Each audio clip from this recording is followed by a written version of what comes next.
All right, so today we're going to dive into something that might seem a little bit heady at first, Okay. but it's got some pretty amazing real-world implications. Yeah. We're talking about first-order logic, FOL. or FOL, and why it's crucial for making robots that can really think. I like it. And what better way to explore this than by looking at Kawasaki's Oh, yeah. pretty wild new hydrogen-powered Yeah. rideable robot horse? I mean, that's so cool.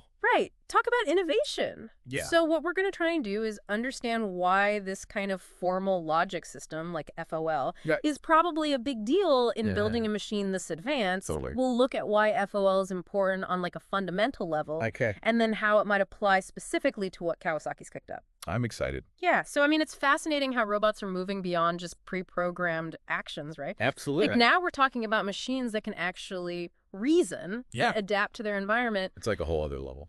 It is. So first order logic, at its heart, it gives robots a really structured way to represent knowledge Okay.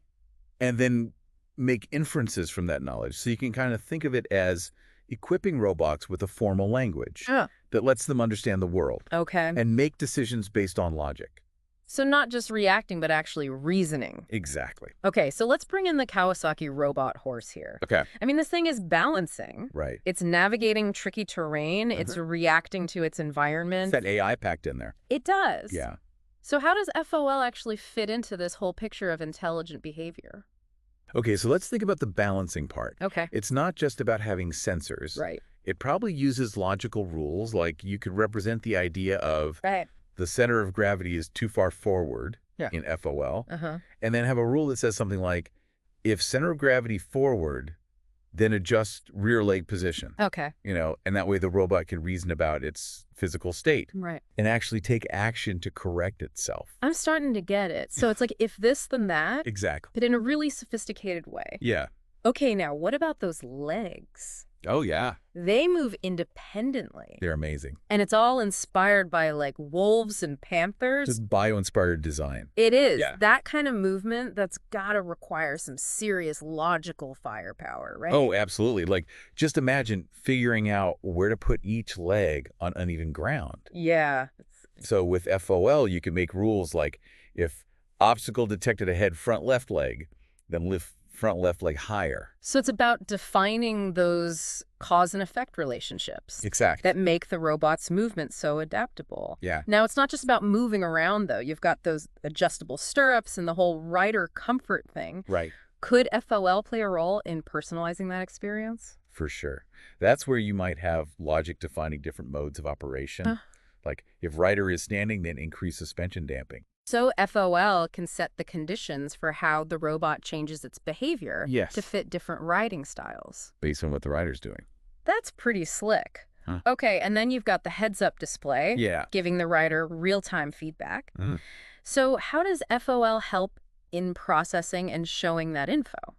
Well, this system could use logic to figure out what the raw data from the sensors actually means. Okay. So like, if stability reading is low, then display warning on HUD. So it takes that data and turns it into something the rider can use. Yeah, through logical reasoning. Now, even with the hydrogen power source, Right. I mean, the engine itself doesn't run on logic, True. but the systems controlling it, Yes. they probably benefit from this structured way of thinking, right? So even though the engine works on different principles, Uh-huh.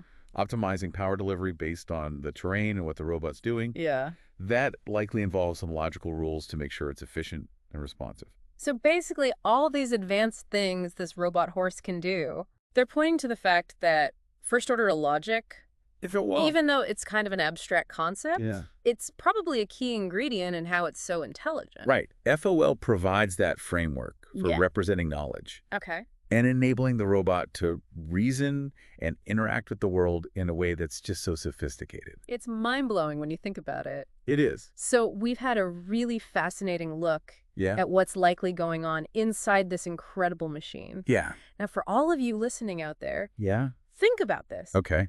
How could even more advanced logical systems Right. like FOL, but even better, Uh-huh. how could those pave the way for robots that are even more intuitive, Yeah. even more intelligent than this horse? Wow. Robots that really get us Yeah. and can anticipate our needs in ways we can only imagine right now. I mean, the future is Pretty exciting. It's going to be wild. It is.